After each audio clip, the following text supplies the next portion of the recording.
Bonsoir Yves. Bonsoir Anno. Ce soir, nous allons vous parler d'un premier roman, un roman qui a été publié aux éditions de Minuit, qui fait partie de la sélection du mois de janvier, de la sortie justement du mois de janvier. Un livre qui nous a tous les deux fortement touchés. Il s'agit du livre de Emmanuel Chaussade, Elle, la mer, publié donc aux éditions de Minuit. Alors avant de parler du livre, j'aimerais quand même faire un petit, je dirais une petite entorse et parler avant tout de Emmanuel Chaussade. Qui est-il? Alors Emmanuel Chaussade, par hasard, je suis tombée sur un article qui disait qu'au fait, c'est un homme qui n'a pas du tout, bien qu'il a toujours été passionné par les mots, qui n'a pas du tout évolué, je dirais, dans le monde de la littérature, mais beaucoup plus dans le monde de la mode, parce qu'il s'est inscrit jeune à la chambre syndicale de la couture parisienne afin de devenir styliste. Et à l'âge de 17 ans, il est devenu stagiaire chez Jean-Louis Scherrer, donc un créateur de mode, et il y a travaillé pendant tout un moment. Ensuite, il deviendra son assistant, son bras droit, et donc finalement, c'est quelqu'un qui a commencé à dessiner lui-même les collections de haute couture et de prêt-à-porter. Il s'est occupé également des clients privés à travers le monde, ce qui lui a permis de voyager énormément, et il est resté avec Jean-Louis Scherrer tout au long de sa carrière. Et donc, lorsque le créateur a été licencié par ses actionnaires, Emmanuel Chaussade a été nommé à sa place et s'occupe des collections de prêt-à-porter. Donc, il a vraiment une histoire, je trouve, tout à fait particulière. Ensuite, il a voulu monter sa propre maison de prêt-à-porter de très haut luxe. Et lorsqu'il était avec les femmes qui l'ont toujours inspiré, c'est quelque part, on sent l'influence des femmes à travers ce livre, et c'est là-dessus justement que nous allons nous arrêter. Alors ce livre, pour moi, est un livre excessivement touchant, bouleversant, et puis surtout un livre qui n'épargne pas son héroïne et qui n'épargne certainement pas les lecteurs que nous sommes. Le livre débute sur l'enterrement d'une mère, on ne connaît pas son nom, c'est son fils qui parle d'elle, il est là devant sa tombe, je dirais, et il est seul dans cette solitude et dans son chagrin. Et au fait, ce garçon, finalement, va lui offrir à cette mère des pages sublimes parce que, en tant qu'enfant, il essaye de comprendre la femme qu'elle a été, la vie qu'elle a eue, il l'a suivi par moments, il a vu des choses qu'il ne devait pas voir, par d'autres moments, il n'a pas voulu en voir parce qu'il a été par moments dans sa vie très proche d'elle, d'autres moments, il l'a détestée, sa mère, et donc il va raconter cette femme. Je te laisse la parole et puis je reprendrai. Merci, c'est un très beau livre, très sombre, très noir, qui est un chant d'amour à une mère. C'est la découverte par un enfant, parce qu'il reste un enfant, même si il est un adulte au moment où sa mère meurt. C'est la découverte par un enfant de ce personnage assez mystérieux à certains égards, qu'a été sa mère. Il y a cette déclaration d'amour que fait ce garçon est une espèce de contrepoint à la recherche permanente par la mère d'un amour constant, peu importe par qui, et le livre va bien montrer que, en effet, si elle a eu un mari, elle a aussi eu des amants, que le livre va très très loin dans l'exploration de ce besoin d'amour de la mère, au point qu'il y a un passage assez scabreux qui n'est pas une nécessité absolue. Moi, je n'ai pas trouvé d'une nécessité absolue dans le cours du récit, mais qui a la particularité de montrer, Peut-être son explication, même si on n'est pas d'accord avec, mais oui, non, mais qui montre à quel point cette femme a besoin d'amour, jusqu'où elle va pousser sa demande d'amour. Alors, oui, tu as parfaitement raison, on comprend pourquoi elle le fait. Mais on le condamne. Mais on le condamne néanmoins. Alors c'est un livre pour moi qui traite justement de la solitude de cette femme qui a été malmenée par la vie et cela depuis sa plus tendre enfance. Et la question que je me pose en lisant toute cette vie qui est faite, où elle n'a pas été épargnée quelque part, est-ce qu'on peut mourir d'avoir été si mal aimée? Alors, et la mère, il la raconte, il la découvre, et c'est une mère finalement qui n'a jamais vraiment fait semblant, et je reprends une phrase du livre qui dit « La mère n'a jamais maquillé les vérités et les mensonges de sa vie ». Mais qui était cette femme aux allures de petite fille, à la fois libérée et soumise, elle qui aimait tant la vie, mais qui pourtant la vie le lui rendait si mal? Alors, depuis son jeune âge, c'est une femme qui a été maltraitée par la vie. Elle a perdu un jeune frère de la tuberculose.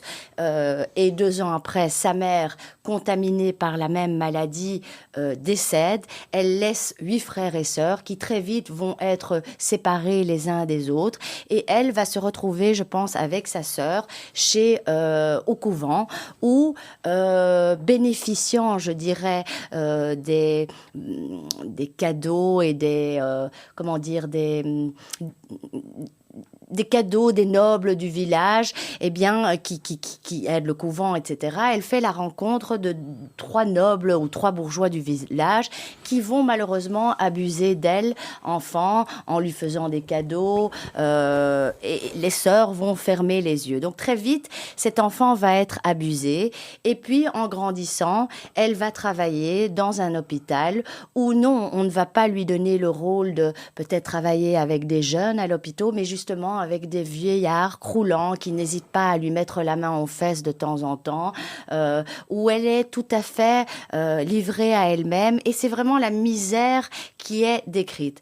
Alors, il y a des gens avec qui j'ai parlé qui n'ont pas aimé ce livre parce qu'ils ont trouvé qu'il y a un misérabilisme terrible. Pourtant, je trouve que cette femme a une force de vie et une force de caractère énorme, parce que même si après elle fait les mauvais choix, justement, elle est toujours là en train d'essayer de se battre. Elle va rencontrer donc ce noble, enfin ce vieux monsieur, ce grand bourgeois qui va abuser d'elle. Et bizarrement après, elle va rencontrer son fils. Et c'est là toute la perversité de l'histoire qui débute très mal, c'est-à-dire que ce fils qu'elle va rencontrer au début, qui est séducteur, beau parleur, etc., va lui faire 2 enfants hors mariage, et ce fils n'est autre que le fils de ce bourgeois qui a abusé enfant d'elle-même. Et donc son fils ne comprend pas pourquoi il n'a jamais vu son grand-père. Et il y a une scène très forte à un certain moment dans le livre où elle est en sa voiture avec ses 4 enfants, et elle dit « Tiens, voilà votre grand-père ». Mais les enfants n'ont jamais vu le grand-père. Et donc, en fait, le fils, à partir de petits morceaux pris par-ci, par-là, va reconstituer l'histoire de cette femme. La suite, eh bien, c'est un mariage désastreux dans une famille bourgeoise où le silence est omniprésent. Il faut faire bonne image. Il faut être... parce qu'elle va finir par épouser, finalement, cet homme qui lui aura fait 2 enfants hors mariage. Mais elle va l'épouser parce que les amis du père de son mari le forcent ce garçon à l'épouser parce que ça ne se fait pas. Exactement. Ce sont les conventions, et ce sont les conventions qui vont amener ce mariage. Il y a quand même une chose sur laquelle je voudrais revenir. Anouk disait il y a un instant il y a des gens qui n'ont pas aimé parce qu'ils trouvent ce récit misérabiliste. Je ne suis absolument pas d'accord avec ça. Ça n'est pas un discours misérabiliste, c'est un discours qui raconte la misère des êtres humains. Ça n'a rien à voir avec un misérabilisme quelconque. Cette femme est une femme d'une certaine manière perdue au vrai et une survivante. Sens. Pardon ? Une survivante aussi. C'est une survivante. Quand elle était chez les sœurs, on l'envoyait faire absolument toutes les corvées. Quand elle grandit, et qu'elle travaille dans un hôpital, là aussi, on lui fait faire toutes les corvées. C'est une femme qui est terriblement maltraitée par la vie. Donc ça, c'est une chose, mais ça n'a strictement rien de misérabiliste, parce que si ça l'est, à ce moment-là, il y a un certain nombre de grands romans, je pense au Mystère de Paris ou même aux Misérables, qui sont des romans misérabilistes. Pas du tout. C'est un roman qui raconte la misère, ce qui n'est absolument pas la même chose. Mais qui raconte quand même la misère d'une femme qui se bat et qui... Donc, quand elle va épouser ce mari, elle va avoir un 3e enfant avec lui, et puis elle va même avoir, je pense, un 4e enfant. Un 4e, mais je crois qu'il y en a un qui meurt en plus. Oui, elle a un 4e enfant, mais c'est là où je voulais en venir, qui, dès sa naissance, présente une malformation, mais malheureusement, ce ne sera que, je crois, 20 ans plus tard, à un certain moment où elle est déjà mère depuis plusieurs années, où c'est... Parce que il faut savoir que c'est une femme, au fait, qui est effrayée par l'amour, et donc qui n'arrive pas à donner de l'amour comme il faudrait avec ses enfants. C'est-à-dire que par moments, elle est trop excessive, elle donne le même amour à tout le monde, elle aime mal, elle est incapable de recevoir de l'amour, et en même temps, elle en donne trop à tout le monde, sans finalement faire la distinction entre ses enfants et pas des inconnus, mais des compagnons, quasiment des amis, etc. Inconnus, pardon de t'interrompre. C'est une femme qui est dans l'immédiateté, oui, qui n'a absolument aucun recul ni sur la vie, ni sur son comportement personnel, et qui, comme le dit très justement Anouk, aime de la même manière ses enfants et un inconnu. Or, pardon ? D'ailleurs, il y a une scène où son fils lui dit « Maman, est-ce que tu m'aimes ?» Elle lui répond « Je t'aime bien ». Je t'aime bien, absolument. Et nous savons tous que aimer bien est une restriction formidable à la notion même d'amour. On aime bien ses copains, on n'aime pas d'amour, on n'aime pas bien ses enfants, on les aime d'amour, on n'aime pas bien sa compagne ou son compagnon, on les aime d'amour. Et donc là, même dans l'usage qu'elle a de son vocabulaire, elle crée plus qu'un doute dans l'esprit de son fils, qui est très très perturbé par la réponse, mais ça ne change rien parce que lui aime très profondément sa mère. Il l'aime pas bien, il l'aime très profondément. Alors, même s'il lui en veut de façon assez violente à certains moments, sa mère, c'est sa mère. Il lui en veut aussi parce que je pense que par moments, elle a des attitudes de petite fille. Par exemple, il y a un exemple qui est terrible où elle lève son t-shirt et là, elle est déjà plus vieille et elle lui montre comme elle a vieilli, son corps est tout flasque et l'enfant, le jeune homme qu'il est dégoûté. Il y a des choses qu'il n'a pas envie de voir et pourtant, elle est d'une grande pudeur parce que souvent dans sa vie, le garçon raconte, parce qu'il a vu à quel point elle a été maltraitée par son mari qui n'a cessé de la tromper, sa belle famille qui la considère avec du mépris comme une moins que rien. D'ailleurs, quand elle se marie, la première chose qu'elle reçoit, c'est un exemple de livre de cuisine pour lui faire comprendre ta place est dans la cuisine et tu vas te comporter comme il le faut et selon les règles, etc. Et quelque part, elle n'a pas été une mauvaise maman, elle a été peut-être une maman excessive avec des hauts et des bas. Elle a été mère très jeune, elle a été grand-mère très tôt. Le problème, c'est que ces deux aînés, qui sans doute, parce que on sent dans le livre que le 3e enfant, parce que le 4e malheureusement mourra, je pense, plus ou moins vers 18 ans, mais le 3e enfant est pour ainsi dire son préféré, c'est l'enfant de l'union, là où son mari a finalement, qui lui avait fait d'abord 2 enfants hors mariage, eh bien le 3e enfant lui donne ce rôle enfin de femme et d'épouse de. Alors c'est son rôle d'épouse légitime. Exactement. Le rôle de femme, elle l'a déjà, Exactement. Mais c'est son rôle d'épouse légitime. C'est quelque chose d'extrêmement important, ça parcourt le livre à plusieurs... Enfin, on retrouve cette notion de légitimité à de nombreuses reprises dans le livre. Anouk a tout à fait raison de rappeler que lorsqu'elle se marie, sa belle-mère, qui est un personnage absolument odieux, lui fait savoir que sa place n'est pas à la table de la famille, mais à la cuisine. Et donc, la belle famille, ce notable de province, avec tout ce que recouvre cette notion, et ce sont des choses qui ne sont pas particulièrement glorieuses, cette famille qui se tient au qu'en dira-t-on, qui se tient à l'image projetée, qui se tient à... Qui est dans un immobilisme terrible. Dans un aussi. immobilisme terrible, confine cette femme qui est la vie même, parce qu'elle aime la vie, Même si elle ne l'aime pas cache très ses- bien, mais la vie, oui. elle ne l'aime pas beaucoup. Non. Et puis surtout aussi, elle cache souvent ses blessures derrière un éternel sourire. Mais son fils, ce Gabriel, qui est quand même proche d'elle, sent qu'elle n'est pas heureuse. Elle cache ses douleurs plus profondes. Elle ne se lamente jamais sur les épreuves de la vie. Elle enjolive les souffrances afin de les rendre plus acceptables. Mais très très vite, ces deux aînés vont tout à fait manquer de respect. Il y a son fils aîné qui n'a pas envie de l'inviter à son mariage et d'ailleurs qui ne l'invitera pas. Sa fille qui devient mère et qui pond chaque année, comme le Gabriel le dit, elle pond chaque année un enfant. Eh bien, la fille se marie, je pense, ou a des enfants très très jeunes, à 18 ans. Elle est encore dans l'âge ingrat. La mère aurait voulu quelque chose de mieux pour elle. Donc on sent qu'il y a quand même cet amour. C'est une mère qui se retrouve, et c'est là où le drame justement a lieu, lors de vacances avec ses 4 enfants. Et à ce moment-là, le 4e enfant je crois que la maladie n'est pas précisée. Je pense qu'il a un problème cardiaque ou un truc comme ça. Je crois que le problème est une rupture d'anévrisme. Voilà.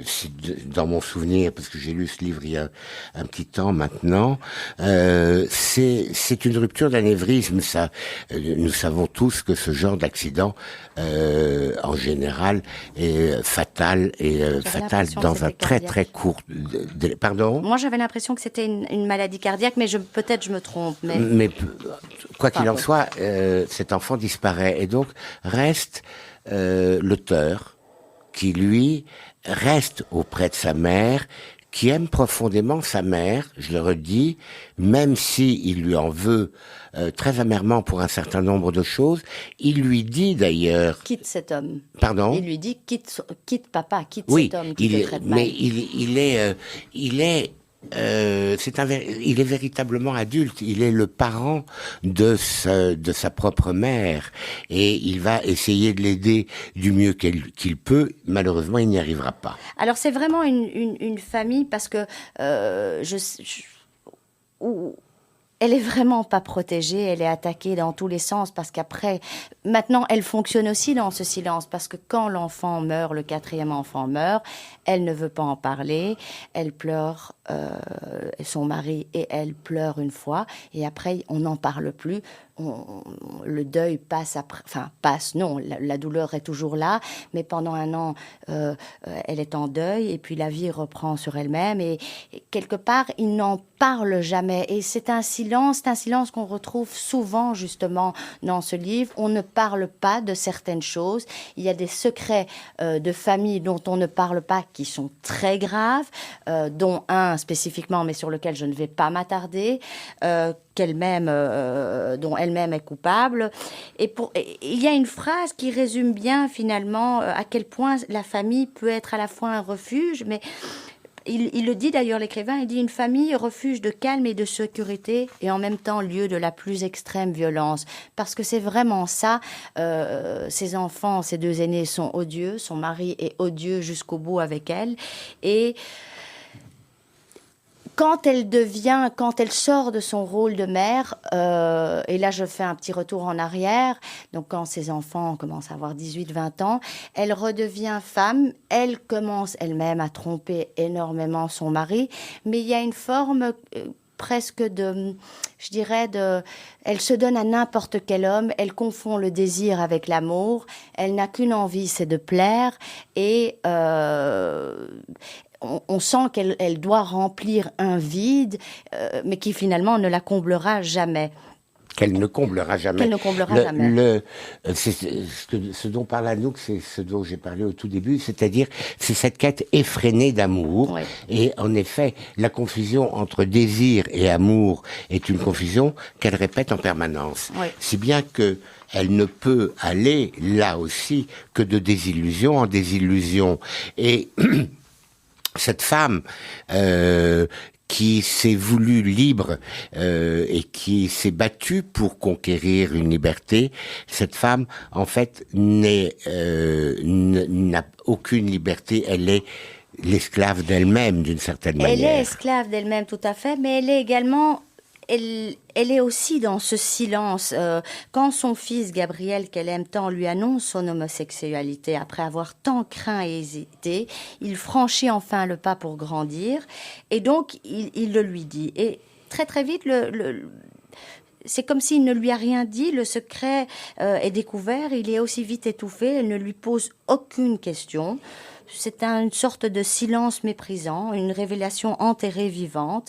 Et elle acceptera les hommes qu'il a, mais sans jamais... Elle les aimera, mais sans jamais vraiment parler. En fait, il n'y a pas... Les mots manquent dans cette famille. C'est le règne du non-dit. Voilà, c'est le exactement. règne du non-dit, avec tout ce que cela suppose, à la fois d'incompréhension, de la part de chacun des acteurs. C'est toutes ces questions qui sont des questions qui restent sans réponse, qui sont des questions en suspens, auxquelles il essaye. Gabriel essaye, lui, de trouver des réponses, mais ce qu'il trouve est finalement assez fragmentaire. Il n'arrive pas à tout trouver. Je le redis, c'est pour moi un superbe livre, très bien écrit aussi, remarquablement écrit, d'une noirceur pleine et entière, de la première à la dernière page. Il y a 85 ou 90 pages très noires, là. Mais c'est un livre qui ne mérite pas plus de pages. Absolument magnifique. Pour moi, ce livre est un soleil noir. Oui, tout à fait. Parce que c'est un livre aussi, j'ai lu récemment un commentaire sur Instagram où quelqu'un parlait du livre et disait finalement, il y a des livres de 160 pages, 200 pages, et celui-là, avec ses 90 pages, 90 pages, eh bien, tout est dit, parce que le texte est très, très dense. Il y a un jeu sur les sonorités et sur les mots, il y a des répétitions. On sent que... On a l'impression que ce texte est comme une prière lancée vers le ciel vide. Et...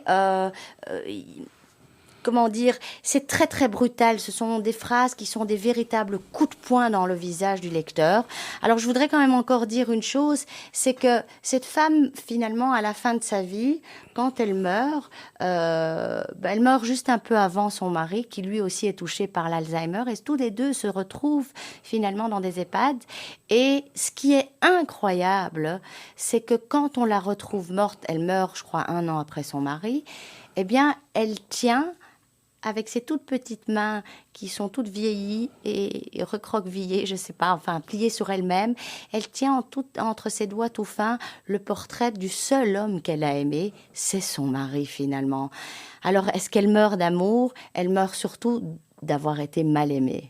Elle meurt d'avoir été mal aimée. C'est un livre qui est remarquablement écrit. Il y a une économie de moyens dans le vocabulaire, dans l'usage des mots, dans la manière dont les phrases sont construites, etc., qui fait que ce livre de 90 pages, 90 pages, est un livre d'une densité extrême. Il faudrait tout retenir d'une certaine manière. Ça n'est jamais délayé comme c'est malheureusement trop souvent délayé dans des livres qui font 2 fois ou 3 fois la même longueur.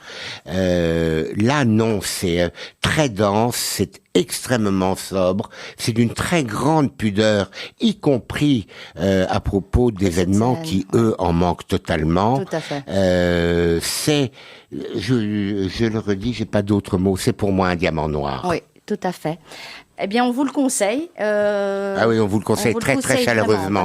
Même s'il est dur. Oui. C'est un livre très dur. C'est un livre qui parle de la vie aussi. Mais c'est un livre qui parle de la vie, absolument. On vous souhaite une bonne soirée. Merci Yves. Merci Anouk. Et à la semaine prochaine.